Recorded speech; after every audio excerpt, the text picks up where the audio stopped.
Hey kids, Pastor Josh again. I said I'd have a Sunday school ready for you, and here it is. It's a story I've told you before, but I think it's appropriate given what everyone's going through right now. Now, I've been telling you kids a lot about how Jesus and his disciples would go out and teach people and then move on to another place. Well, one time after Jesus and his disciples had been teaching people for a long while, Jesus decided he needed some alone time, just him and God.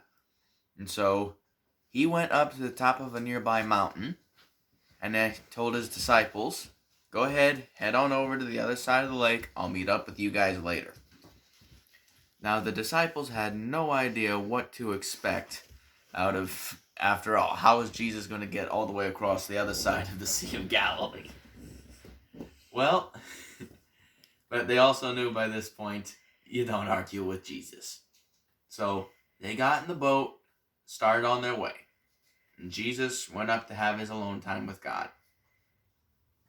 Well, I've mentioned this before. The Sea of Galilee has a real bad habit of having storms pop up out of nowhere. And that's exactly what happened.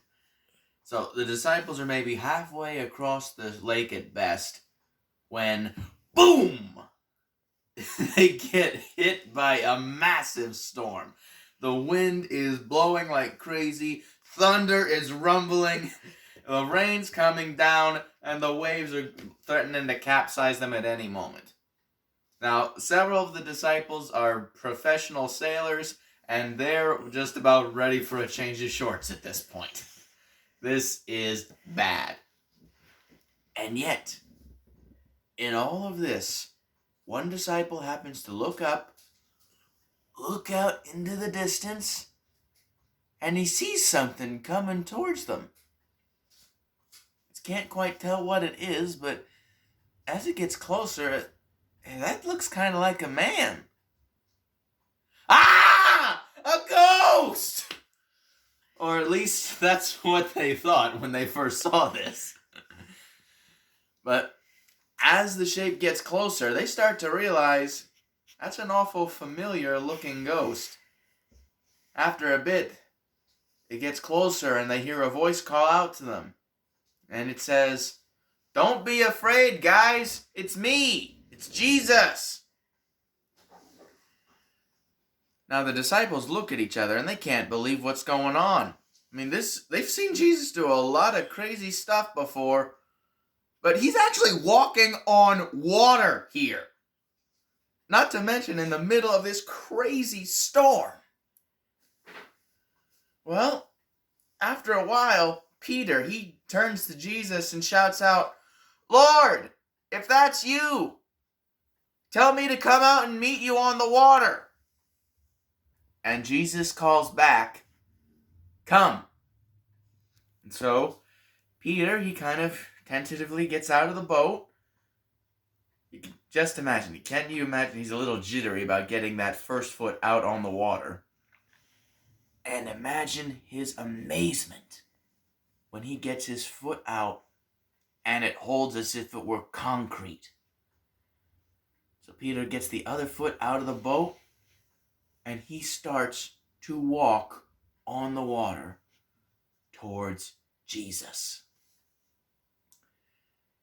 But then after a while, Peter starts looking around and he's reminded that this isn't just some sort of walk in the park. He's walking in the middle of a storm.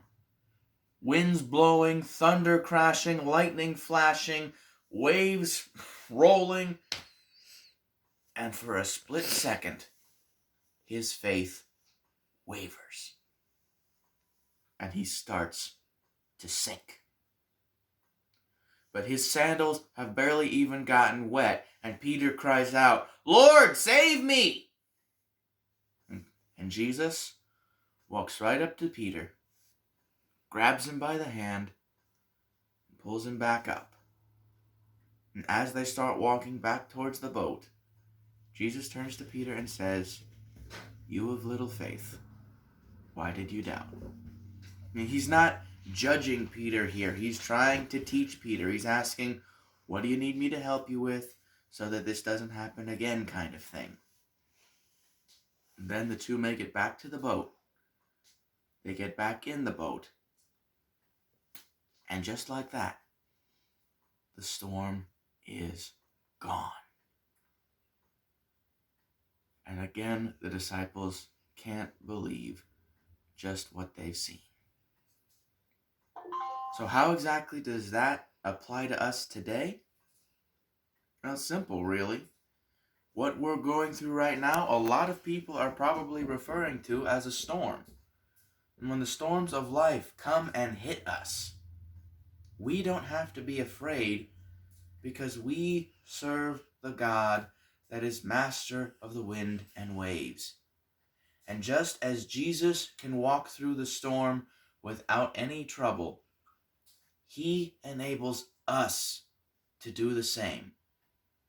Just like he helped Peter to walk on the water, if we believe and trust him to help us, he will help us to do the same.